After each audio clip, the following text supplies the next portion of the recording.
saw the movie last night. I really, really enjoyed it. Oh, for good. all the reasons I think we're supposed to. But I mean, I love seeing you in all these genre movies. Would you consider yourself a screen queen, though? Well, that's a terminology for other people to put on me. I consider myself an actress. Okay. and I don't mean that to be, to be rude about that title, because it's wonderful to be recognized for anything that you do, and people will call you all kinds of things. That's a good one. But I love storytelling, and I feel I really am a storyteller more than anything, and I love telling good stories, and so that's what I look for. I've never really sought out horror films. I love comedy. I love all of it. I love pretending to be other people. Yeah. For whatever that means about my life. Well, you have the right job for I got the right job for it, right? So I'm happy to be titled, but I'm grateful to just play the role of a character that I am inspired by. Now, you said you do enjoy doing comedy as well. Where do you find people recognize you the most from? Is it from movies like, Insidious and these horror films, or is it something about Mary Kingpin? Well, that's also a great question.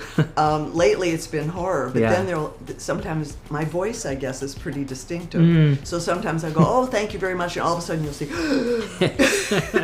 you were that woman. It's always for Kingpin, it's you were that woman. It's just hard to forget. Really?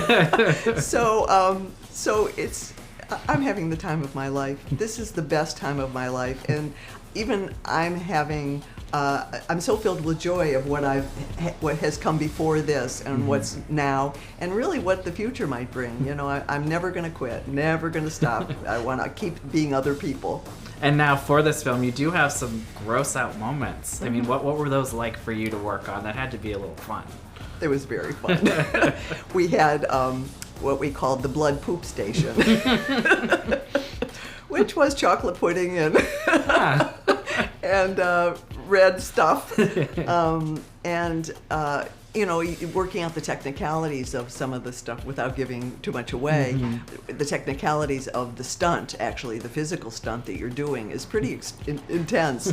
And we were on a budget, and again, there were only 3 of one thing, which you'll see gets ruined in the movie. But and I was on number 2. I better get this right. So there's a certain pressure to making the mechanics of stuff that looks easy, to have the mechanics work properly. And now, can you lastly just talk a little bit about the character, because it is a dramatic storyline for your character in this? Yeah, Faith is she's a woman suffering with dementia and does not want to deteriorate fully, and is actually trying to kill herself with her husband's help and the suicide woman who comes to help. But the only catch is you have to be sane. You have to have all your sanity together for the woman who's going to help you commit suicide to perform her task. And Faith has already kind of been ruined.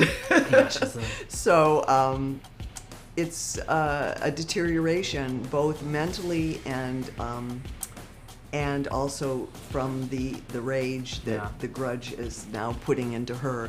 Rage is a very powerful emotion, and we are in the midst of a lot of it right now, and I think that's part of the appeal this film is going to have, people understanding that rage is not a good thing. It makes bad things happen.